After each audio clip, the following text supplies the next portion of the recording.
Hello students. आज के इस वीडियो में हम आगान बोर्ड के सेकेंड ईयर के 14.1.6 एसओ को देखेंगे, जिसका टाइटल है differentiate among the variable types, that is local, global and static.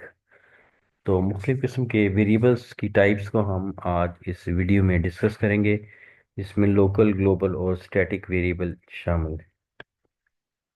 सबसे पहले लोकल वेरिएबल्स की बात कर लेते हैं। तो डेफिनेशन के मुताबिक variables declared inside a function और a block, for example within curly braces starting and ending are local to that function or block। तो किसी भी ब्लॉक में बेसिकली वेरिएबल्स जो हैं इनसाइड अ फंक्शन और ब्लॉक जो डिक्लेयर किए जाते हैं वो अ, उसको हम लोकल वेरिएबल कहते हैं।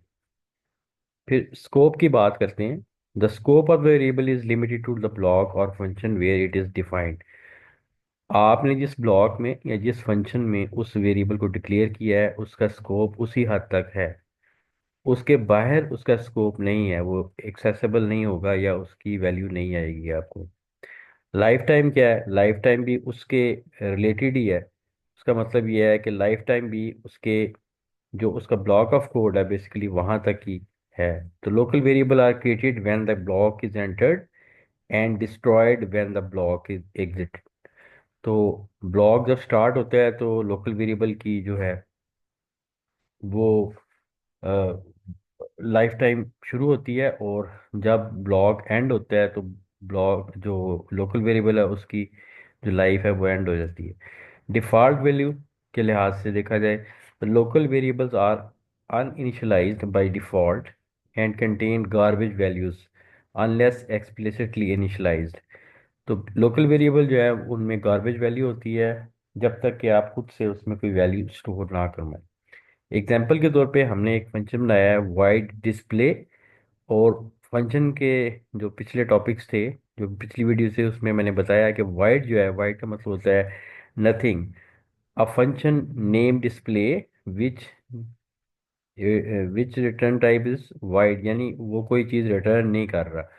तो उसके बाद उसके पैरेंथेसिस हैं, ओपन एंड क्लोज। इसका मतलब इसके अंदर कोई पैरामीटर आपने नहीं रखा। उसके बाद ब्लॉक ऑफ कोड शुरू होता है यहाँ से कर्ली ब्रेसिस से, और ब्लॉक ऑफ कोड यहाँ पे एंड होता है। और यहाँ पे एक वेरिएबल मैंने इंटीजर टाइप का x = 10 जो है वो यहाँ पे डिक्लेयर किया है, और इसको 10 से इनिशियलाइज भी करवा लिया। तो ये लोकल वेरिएबल है, ठीक है। तो सी आउट मैंने कराया लोकल वेरिएबल x, और उसकी वैल्यू जो है वो प्रिंट हो गई यहाँ पे। तो अगर आप इस फंक्शन से बाहर इसको एक्सेस करेंगे तो ये एक्सेसिबल नहीं होगा, उसकी रेंज में नहीं आएगा ये। नेक्स्ट आपके पास ग्लोबल वेरिएबल्स की बात करते हैं। तो ग्लोबल वेरिएबल्स जैसे नाम से जाहिर है, डेफिनेशन के मुताबिक variables declared outside of all functions typically at the top of the program are global variables. जब हम मेन प्रोग्राम बनाते हैं, मेन फंक्शन जो ये सी प्लस प्लस का एक इम्पॉर्टेंट प्रोग्राम है, फंक्शन है, तो मेन प्रोग्राम के सबसे ऊपर जब आप कोई वेरिएबल डिक्लेयर करेंगे तो दे आर ग्लोबल वेरिएबल्स, वो ग्लोबल वेरिएबल होंगे। और उसका स्कोप क्या है? स्कोप जो है वो ऑल ओवर द प्रोग्राम होते हैं, accessible throughout the entire program including all functions unless shadowed by a local variable with the same name.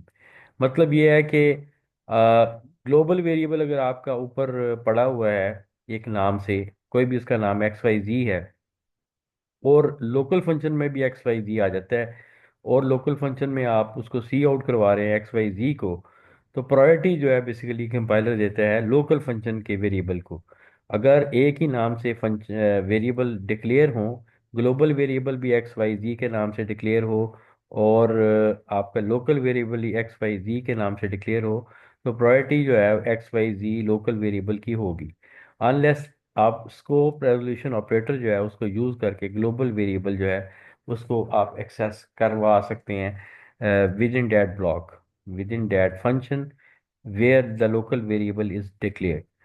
तो lifetime global variable exist for the lifetime of the program and are created when the program starts and destroyed when it ends.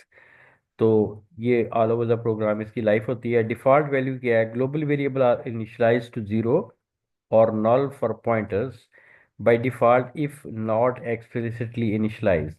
अगर आप explicitly initialise नहीं करते तो global variable जो है वो zero है, उनको इनिशियलाइज ज़ीरो किया जाता है। और या नल वैल्यू यानी उसमें कोई भी वैल्यू नहीं रखी जाती फॉर पॉइंटर्स, पॉइंटर के लिहाज से। नल का मतलब नथिंग नहीं होता, नल का मतलब ये होता है कि अभी उसमें कोई वैल्यू नहीं है लेकिन इन फ्यूचर वो वैल्यू हो सकती है। एग्जाम्पल के तौर पे आपने ये देखें कि ये लोकल वेरिएबल है, ये सॉरी लोकल फंक्शन है वाइड डिस्प्ले, और इसके ऊपर हमने एक ग्लोबल वेरिएबल जो है डिक्लेयर कर दिया है इंटीजर एक्स इक्वल टू 20। अब ये ग्लोबल वेरिएबल जो है जितने भी फंक्शन होंगे यहाँ पे उसको एक्सेस किया जा सकता है। अब देखें लोकल वेरिएबल, ये लोकल फंक्शन जो डिस्प्ले है इसमें ग्लोबल वेरिएबल को हम एक्सेस कर रहे हैं। हालांकि इसमें ये इस ब्लॉक में ये डिक्लेयर नहीं है, ये टॉप पे डिक्लेयर है, इसका मतलब ग्लोबल है। तो ऑल ओवर द प्रोग्राम इसकी एक्सेसिबिलिटी इसकी हो जाएगी।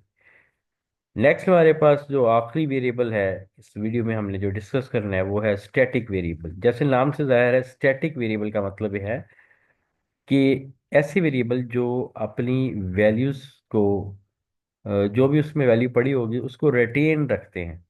ठीक है, उनकी वैल्यू जो है वो रिटेन होती है। इसका मतलब क्या है, variable declare with the static keyword retain their values across multiple function calls.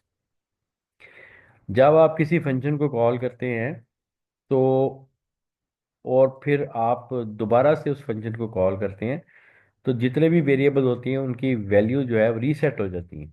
ठीक है, जो पहले इनिशियलाइज की होती हैं वही वैल्यूज दोबारा से हो जाती हैं, और दोबारा से वो प्रोसीजर जो भी आपने उसमें कमांड लिखी होंगी उसके अकॉर्डिंगली, स्टेटमेंट्स के अकॉर्डिंगली जो है वेरिएबल्स की वैल्यू बढ़नी शुरू हो जाएंगी या कम होनी शुरू हो जाएंगी, या जो भी आपने वहाँ पे किया है। लेकिन स्टैटिक वेरिएबल एक ऐसा वेरिएबल है जिसमें वैल्यू रिटेन होती है। रिटेन मतलब यही है कि एक दफ़ा कॉल करेंगे तो अगर फर्क ने एक्स की वैल्यू 3 होगी है तो दोबारा कॉल किया तो 3 से स्टार्ट होगा वो। अब जैसे वो हमने unary operator plus plus increment operator या डिक्रीमेंट ऑपरेटर यूज़ करते हैं तो उसमें भी ये इस तरह से आप वैल्यू रिटेन इसकी हो जाती है। स्कोप क्या है, if declared inside a function their scope is limited to that function.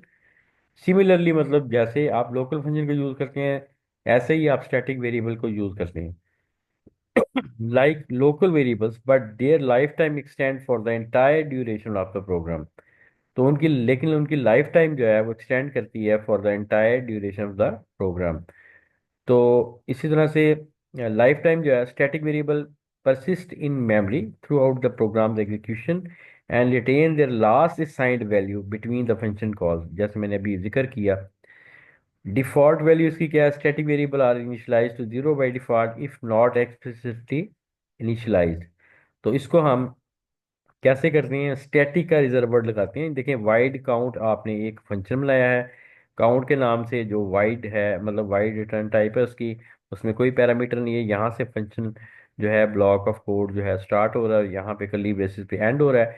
यहाँ पे सबसे पहले हमने एक डिक्लेयर किया है static variable, static reserve word यहाँ पे सबसे पहले लगाया गया है। इंटीजर, इंटीजर टाइप का है और इसका नाम काउंटर है इक्वल टू जीरो, और उसमें फिर काउंटर प्लस प्लस यानी काउंटर में एक इजाफा किया गया है। और स्टैटिक काउंटर जो है वो काउंटर की वैल्यू यहाँ पे आपको दिखाई गई। तो इस तरह से इस वीडियो में हमने देखा है कि लोकल वेरिएबल और ग्लोबल वेरिएबल और स्टैटिक वेरिएबल में क्या फ़र्क है, और इनकी डेफिनेशंस को लाइफ टाइम और डिफ़ॉल्ट वैल्यूज़ के ऊपर हमने इंडिविजुअली जो है बताया है। मैं उम्मीद करता हूँ कि ये वीडियो आपके लिए काफ़ी ज़्यादा हेल्पफुल होगी। Thank you very much.